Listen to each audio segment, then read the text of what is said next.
ಆಚಿ ಮಸಾಲ. ಎಂತ ಅಡಿಗೆಯ ರುಚಿಯಾಗೋ ರಹಸ್ಯವು 20 ರೂಪಾಯಿ. ಸನ್ಮಾನ್ಯ ಸಭಾಧ್ಯಕ್ಷರೇ, ತಾವು ತಂದಿರತಕ್ಕಂಥ ಸಂತಾಪ ಸೂಚನೆಗೆ ಬೆಂಬಲವನ್ನು ವ್ಯಕ್ತಪಡಿಸ್ತಾ ಯಾರೆಲ್ಲ ಮಾನವೀಯರು ನಿಧನರಾಗಿದ್ದಾರೆ ಅವರ ಎಲ್ಲರ ಬಗ್ಗೆಯೂ ಕೂಡ ಬಹಳಷ್ಟು ಜನ ಮಾತನಾಡಿದ್ದಾರೆ. ಆದರೆ ನಾನು ವಿಶೇಷವಾಗಿ ಇದರಲ್ಲಿ ನಮ್ಮ ಜಿಲ್ಲೆಯವರ 3 ಜನ ಇದ್ದಾರೆ. ವೀರಣ್ಣವರು ಇದ್ದಾರೆ, ವೆಂಕಟಪ್ಪ ಇದ್ದಾರೆ, ನಮ್ಮ ರಾಮಚಂದ್ರಗೌಡರು ಕೂಡ ನಮ್ಮ ಜಿಲ್ಲೆಯವರೇ. ಅವರು ಕುಣಿಗಲ್ನಿಂದ ಬಂದಂಥವರು, ಬೆಂಗಳೂರಿನಲ್ಲಿ ಅವರ ರಾಜಕಾರಣ ಅದೆಲ್ಲ ಮಾಡಿರ್ಬೋದು. ಆದರೆ ಮೊದಲನೇದಾಗಿ ಸುಧಾಕರ್ ಅವರು ಸಚಿವರಾಗಿ ಶಾಸಕರಾಗಿ ನಿಮಗೂ ಗೊತ್ತಿರೋ ಹಾಗೆ 69ರಿಂದ ನಮ್ಮ ಜಿಲ್ಲೆ ವೆಟ್ಟಾಗಿದ್ದು. ಅದಕ್ಕೆ ಮುಂಚೆ ಪ್ರಾಹಿಬಿಷನ್ ಇತ್ತು.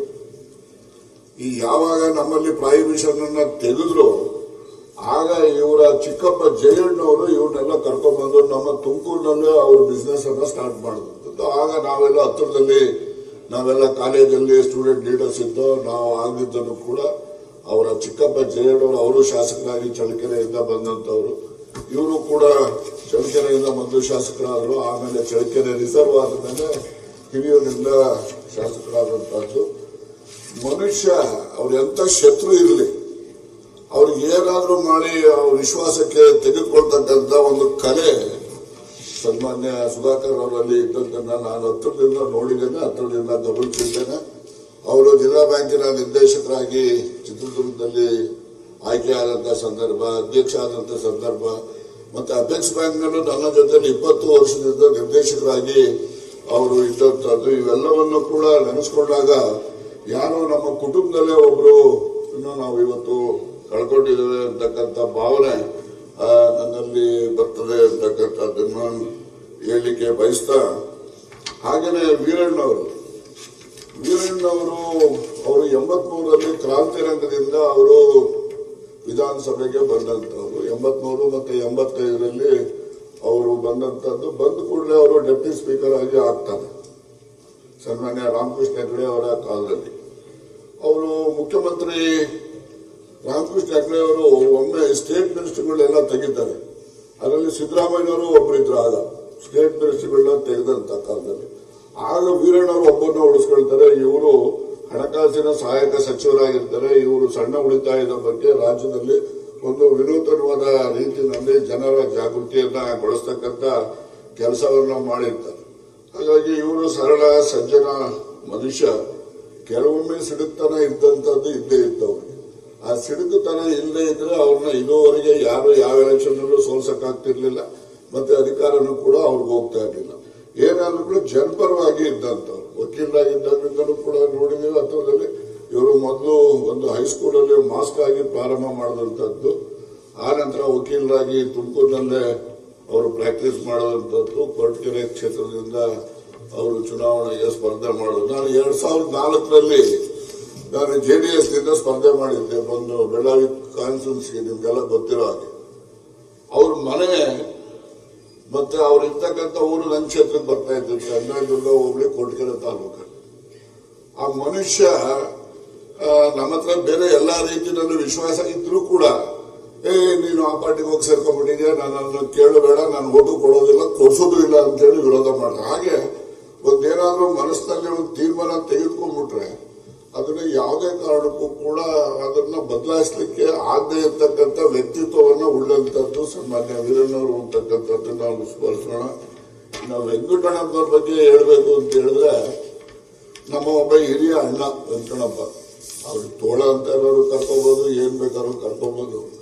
2008ರಲ್ಲಿ ಆತ ಇಂಡಿಪೆಂಡೆಂಟ್ ಆಗಿ ವಿಧಾನಸಭೆಗೆ ಗೆಲ್ತಾರೆ. ಅವರು ಚಂದ್ರರಾಯ ಇವರು ನಮ್ಮ ನರೇಂದ್ರ ಸ್ವಾಮಿ ಮತ್ತೆ 4 ಜನ ಸುಧಾಕರ್, ಇವರು 4 ಜನ ಇಲ್ಲದೆ ಅಂದ್ರೆ ಬಿಜೆಪಿ ಸರ್ಕಾರನೇ ಬರ್ತಿರ್ಲಿಲ್ಲ ಆಗ. ಸೊ ಹೀಗಾಗಿ ವೆಂಕಟಪ್ಪನಿಗೆ ಊರಲ್ಲಿ ಎಲ್ಲರೂ ಕೂಡ ನಮ್ಮ ಹೊರಗಡೆ ನಮ್ಮ ರಾಜಕೀಯ ಮುಖಂಡಗಳು ತೋಳಲ್ ಕೋರ್ಸಕ್ಕೆ ಹೋಗಿ ಅವ್ರಿಗೆ ಮೊದಲೇ ಲಂಚ್ದು ಅವನಿಗೆ ಇನ್ಫೆಕ್ಷನ್ ನಿಮೋನಿಯಾ ಇತ್ತು.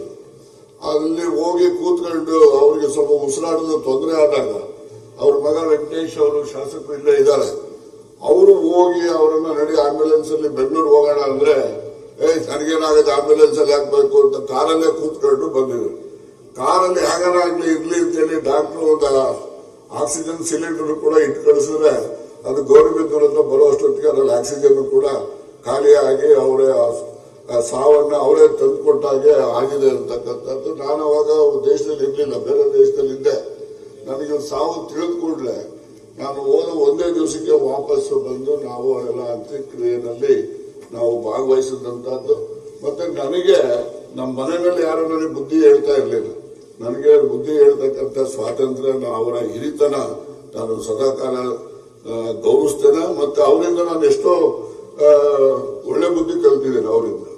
ಆ ರೀತಿಯ ಒಂದು ಬಾಂಧವ್ಯ ನನಗೂ ಕೂಡ ವೆಂಕಟಣ್ಣಪ್ಪನವರಿಗೆ ಇದ್ದಂತಹದ್ದು. ಈ ದೃಷ್ಟಿನಲ್ಲಿ ಅವರ ಒಂದು ಅಗಲಿಕೆ ಇದೆಯಲ್ಲ, ವೈಯಕ್ತಿಕವಾಗಿ ನನಗಂತೂ ಬಹಳ ನಷ್ಟ ಆಗಿದೆ. ಈ ಮಾತನ್ನ ಈ ಸಂದರ್ಭದಲ್ಲಿ ಹೇಳಿ, ಹಾಗೆ ರಾಮಚಂದ್ರೇಗೌಡರು ಶಿಸ್ತುಬದ್ಧವಾಗಿ ಇದ್ದಂತ ವ್ಯಕ್ತಿ. ಇವರು ಬಿಜೆಪಿನಲ್ಲಿ ಒಂದು ಆ ಪಕ್ಷದ ಬೆಳವಣಿಗೆಗೆ ತನ್ನದೇ ಆದ ಕೊಡುಗೆಯನ್ನ ಕೊಟ್ಟಿರ್ತಕ್ಕಂಥದ್ದು. ಅವ್ರ ಮಗನೂ ಕೂಡ ಮೊನ್ನೆ ಗಾಂಧಿನಗರದಲ್ಲಿ ನಿಂತು ಅಸೆಂಬ್ಲಿನಲ್ಲಿ ಸೋಲನ್ನು ಕೂಡ ಆಗಿರ್ತಕ್ಕಂಥದ್ದು. ಮತ್ತೆ ಇವ್ರ ಬಗ್ಗೆ ನಮಗೇನಪ್ಪ ಅಂದ್ರೆ, ನಮ್ಮ ಜಿಲ್ಲೆಯವರು, ನಮ್ಮ ಕುಡಿಗಲ್ ತಾಲೂಕಿನವರು ನಮಗೆ ಯಾವಾಗ ಭೇಟಿಯಾದರೂ ಕೂಡ ಅವರು ನಮ್ಮ ಬಗ್ಗೆ ಒಂದು ಒಳ್ಳೆ ಮಾರ್ಗದರ್ಶನವನ್ನ ಮಾಡ್ತಾ ಇದ್ದಂತ ವ್ಯಕ್ತಿತ್ವವನ್ನ ಉಳ್ಳಂತ ಸನ್ಮಾನ್ಯ ರಾಮಚಂದ್ರೇಗೌಡರು, ಅವ್ರಿಗೂ ಕೂಡ ನಾನು ಈ ಸಂದರ್ಭದಲ್ಲಿ ಸ್ಮರಿಸ್ತೇನೆ.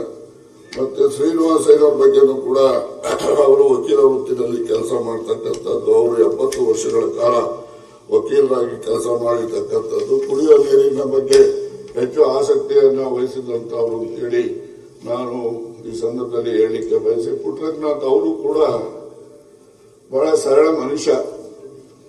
ಅವರು ನಮ್ಮ KS ರಂಗನಾಥ ಸಾಹೇಬರು ಬಹಳ ಹತ್ರ. ಇವರೆಲ್ಲ ಅವ್ರ ಜೊತೆನಲ್ಲಿ ನಾವಿದ್ದಂತ ಕಾಲದಲ್ಲಿ ಇವರೆಲ್ಲ ಅಲ್ಲಿ ಅವರ ಒಂದು ಮಾರ್ಗದರ್ಶನದಲ್ಲಿ ಬೆಳೆದಂತವರು. ಸೈಯದ್ ಯಾಸೀನ್ ಕೂಡ ನಮ್ಮ ಜಾಫರ್ ಶರೀಫ್ ಅವ್ರ ಸರಿಯಿಲ್ಲ.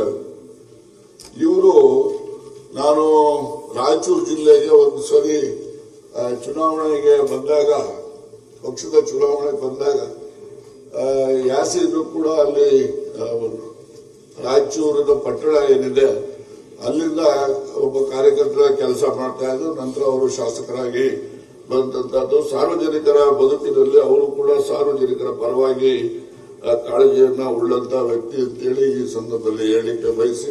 ಹಾಗೆ ಶ್ರೀನಿವಾಸ್ ಅವರು ಕೂಡ ಅವರು ಒಂದು ಖಾಸಗಿ ಟ್ರಾನ್ಸ್ಪೋರ್ಟ್ ಇದನ್ನ ಕಂಪನಿಯನ್ನ ಮಾಲೀಕರು ಕೂಡ ಆಗಿದ್ರು. ಅವರು ಕೂಡ ಜನಪರವಾಗಿದ್ದಂತವ್ರು. ಅವರು ಕೂಡ ನಮ್ಮ ಇವರಿಗೆ ಅವರು ಸೋಲಿಸಿದ್ರು.